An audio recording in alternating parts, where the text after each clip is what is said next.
Please please అండి, దయచేసి ఒక్క లైక్ చేసి చివరి వరకు చూడండి. ఈ వీడియో చాలా బాగుంటుంది. ఏమేమో వీడియోలు చూస్తూ లైక్స్ కొడుతుంటారు, కానీ లైఫ్లో జరిగే వాటి గురించి చెప్తే ఎవరు లైక్స్ చేయడం లేదు. ఇటువంటి వీడియోస్ కావాలంటే తప్పకుండా లైక్ చేయండి. హాయ్ ఫ్రెండ్స్, ఎలా ఉన్నారు? నేనైతే చాలా బాగున్నా. మీరు ఎలా ఉన్నారో కామెంట్ చేయండి. కొందరు అమ్మాయిలు తెలిసి చేస్తారు, తెలియక కొన్ని పొరపాట్లు చేస్తూ ఉంటారు. మరి వాళ్ళు ఎలా ఉంటారు అంటే వాళ్ళ కోసమే ఎప్పుడు ఆలోచిస్తూ ఉంటారు. పక్క వాళ్ళ గురించి అస్సలు పట్టించుకోరు. అలాంటి వాళ్ళను దూరం పెట్టడమే మంచిది అని మనం తెలుసుకోవచ్చు.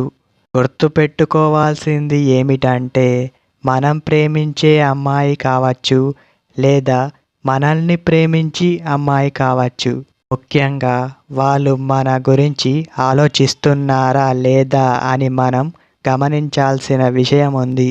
అలానే ఉండాలి. నువ్వు అమ్మాయి కోసం ఏమి చేశావన్నది ముఖ్యం కాదు, తను నీకోసం ఏమి చేస్తుంది అదే ముఖ్యం. గుర్తుపెట్టుకో. మన గురించి ఆలోచించని అమ్మాయి మనకు అవసరం లేదు. మనల్ని అర్థం చేసుకునే అమ్మాయి మాత్రమే మనకు కావాలి. నువ్వు అమ్మాయిని ఏమి అనకపోయినా తనే ఫీల్ కావడం వంటివి చేస్తూ ఉంటుంది. నెమ్మదిగా మాట్లాడుకుంటూ అస్సలు ఉండదు. అలాంటి అమ్మాయికి మీరు ఆలోచించి బుద్ధి చెప్పండి. ఒకటి గుర్తుపెట్టుకో మిత్రమా, మీరు పొరపాటున ఒక అమ్మాయితో మాట్లాడినట్టయితే తనతో నువ్వు ఎందుకు మాట్లాడావు అంటుంది. తను నాకు ఫ్రెండు అన్నా వినదు, ఊరికే అరుస్తూ ఉంటుంది.